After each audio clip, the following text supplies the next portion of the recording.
La ilaha illallah Muhammadun Rasulullah alaihi salatullah. Pandangan berbeda Imam Syafi'i melihatnya dari strategi keamanan pangan, Imam Abu Hanifah melihatnya dari keadilan sosial. Jadi fikih itu hasil pikiran manusia bukan. Pertanyaannya, kalau hasil pikiran manusia agama atau budaya? Nah, disinilah makanya Kang Deddy, selagi kita berbicara agama ini pada lingkaran pertama tentang syariat atau fikih, pasti kita bertengkar. Ketika berbicara pada lingkaran yang lebih dalam lagi, akidah, ilmu tauhid, ilmu kalam, juga kita akan bertengkar lagi. Lingkaran yang terdalam yaitu akhlak, juga kita akan bertengkar lagi. Baru kita akan selesai tidak bertengkar ketika kita sudah masuk dalam inti agama, yaitu cinta. Saya kira seperti itu. Nah, kemudian, oke, sekarang saya lanjut, itu catatan kakek buat yang tadi.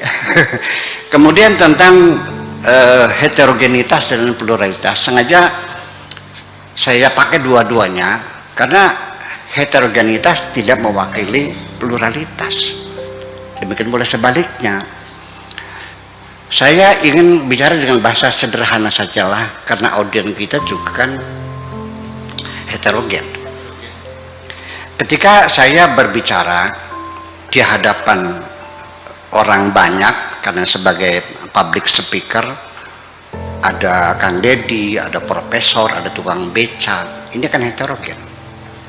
Ada yang profesor, ada tukang beca. Saya berbicara bagaimana caranya kira-kira tukang beca paham, Pak Profesor tidak jenuh, karena saya menghadapi heterogen. Tetapi kalau pluralitas, di hadapan saya agamanya berbeda-beda, ideologinya berbeda-beda, partainya berbeda-beda, suku bangsanya, kebangsanya berbeda-beda. Itu bersebut dengan pluralitas. Jadi kedua-duanya, makanya saya pakai heterogenitas dan pluralitas, saya kira. Nah, kemudian yang menjadi hal yang aneh bahwa heterogenitas dan pluralitas pada bangsa Indonesia ini ketika tahun 45 itu memproklamirkan kemerdekaannya, itu betul-betul miracle, betul-betul kemukjizatan yang luar biasa, yang secara logika tidak mungkin terjadi. Karena untuk membangun satu negara tidak didukung dengan faktor-faktor yang substantif. Kesamaan bahasa nggak ada, kesamaan suku nggak ada, kesamaan geografis nggak ada, kesamaan historis tidak ada, kesamaan politik nggak ada, kesamaan agama tidak ada. Kok bisa bersatu ya? Nah, itulah makanya aneh bin ajaib. Jadi bukan hanya Candi Borobudur sebagai 7 keajaiban dunia, berdirinya negara Indonesia pun menjadi keajaiban dunia juga sesungguhnya. Banyak negara yang bahasanya sama, negaranya berbeda, agamanya sama, agamanya berbeda, rasnya berbeda, ada hitam, ada putih, bisa bikin, ya semacam itu. Kita ada Sunda, ada Jawa, ada Madura, ada Bali, ada Aceh, ada turunan aborigin, Papua dan sebagainya. Aceh itu kan dekat ke Arab, ke sana, mukanya lain kan gitu, kan juga berbeda. Jarak antara Aceh Maroko sampai dari Sabang Maroke itu panjangnya lebih panjang dari benua Eropa kok bisa terjadi. Makanya untuk sekedar ini aja, ini apa sih, kita mapping aja dulu nih. Di Indonesia ini ada 1349 suku, kemudian bahasanya ada sekitar 742 bahasa. Kemudian ada 4 ras besar ya. Kemudian pulaunya ada 17.504. Kemudian pluralitas agamanya 81,1% Muslim, 6,86% Protestan, 2,9% Katolik, 1,69% Hindu, 0,72 Buddha, 0,05 Konghucu, lain-lain agama lokal Nusantara. Kalau di sini namanya abangan atau apa ya?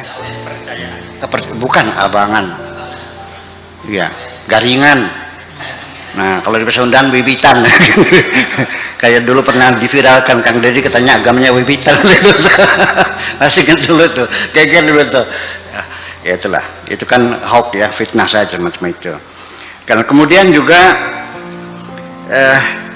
kita lalu mencari landasan bersama, apa yang menjadi landasan supaya kita menjadi satu negara. Kesamaan bahasa nggak ada, kesamaan agama nggak bahasa, kesamaan suku nggak ada, sejarah, ekonomi, politik, geografis, perjauhan nggak ada. Itulah makanya terjadi apa namanya perkelahian atau percaturan. Akhirnya tercapai juga satu kompromi, yaitu ada dua keinginan, negara Islam atau negara sekuler. Itu dua isunya, ya. Jalan tengah akhirnya tercapailah konsensus anak bangsa ini, Pancasila sebagai dasar negara kita itu, yaitu ketuhanan yang Maha Esa. Itu adalah hasil konsensus, bukan hasil galian orang kok, hasil konsensus kita bersama. Kemudian Undang-Undang Dasar 45 dinyatakan tiap-tiap penduduk diberikan kebebasan untuk memilih dan mempraktikkan kepercayaannya. Selanjutnya, penetapan Presiden nomor 1 tahun 65 tentang pencegahan penyalahgunaan dan strip atau ya penodaan agama secara resmi hanya diakui 6 agama. Ya. 1 Islam, Protestan, Katolik, Hindu, Buddha, dan Konghucu. Kemudian Mahkamah Konstitusi nomor 7 tahun 2007 telah diakui aliran kepercayaan agama asli Nusantara. Kemudian Presiden Gus Dur juga menetapkan libur untuk agama Konghucu, Imlek, macam. Nah, ini terjadi konflik program transmigrasi dulu pada Soeharto. Ini orang Jawa pada ke Kalimantan, ke Sumatera dan sebagainya, itu juga dinilai terjadi konflik. Belum lama kan antara Dayak sama Madura ya, dan di mana-mana kan terjadi konflik karena mereka itu menganggapnya sebagai penjajahan suku Jawa. Kemudian pengalaman yang semacam itu kita alami, itu hendaknya menjadikan kita pelajaran, karena bagaimanapun sejarah itu Kang Deddy adalah sebagai supplier bahan baku pokok ideologi kita ini, ya tidak bisa dibohongi. Yang terjadi itu jadi pelajaran. Nah, kemudian saya ingin mengatakan bahwa setelah reformasi tahun 98, saya sebagai narasumber adakan seminar di Jatibarang di gedung PUI dengan Sri Bintang Pamungkas. Saya bilang segera ini setelah selesai, segera pertama kali diprioritaskan rekonsiliasi. Sebab ancamannya kalau tidak rekonsiliasi, Indonesia bisa bubar. Beliau waktu itu mengatakan, mana mungkin Indonesia bubar?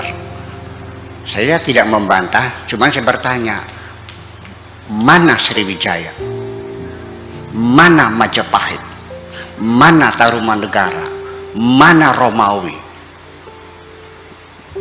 mana dinasti Ottoman, mana dinasti Umayyah, mana dinasti Abbasiyah, mana Asuria, mana Mesopotamia, mana Babilonia, mana Uni Soviet. Satu ketika kita juga bisa mengatakan mana Indonesia. Nah, yang jadi persoalan nantinya ini, bayangkan apa tidak mengenaskan bahwa nenek moyang kita yang berjuang membayar dengan darah dan nyawa untuk kita semuanya lalu akan hilang seperti itu. Nanti penderitaan kita bukan hanya itu. Kalau Yugoslavia itu terpecah jadi 6. Kalau kita berapa? 50 Pak. Nanti Purwakarta kerajaan Ketuhanan sendiri, Indramayu juga kerajaan sendiri, mungkin lebih dari itu. Nanti apa yang terjadi?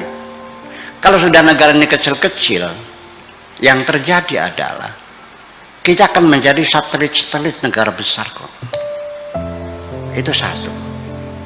Kemudian juga apa yang terjadi akan seperti negara-negara di Timur Tengah juga. Tiap hari perang berebut perbatasan. Kita juga nanti dengan Purwakarta, dengan Subang bisa perang juga rebutan perbatasan. Dengan Majalengka juga kita akan perang rebutan sungai. Karena itu kehidupan kita. Kalau ditutup gimana? Mampus kita kan. Jadi ya semacam itu. Jadi artinya bahwa saya yakin sekalipun suasana sekarang saya tidak mengatakan memanas ya, menghangat aja ya. Tidak memanas, menghangat aja. Saya yakin bisa diselesaikan asal masing-masing pihak punya keinginan untuk menyelesaikan. Saya kira terima kasih ya. Assalamualaikum warahmatullahi wabarakatuh.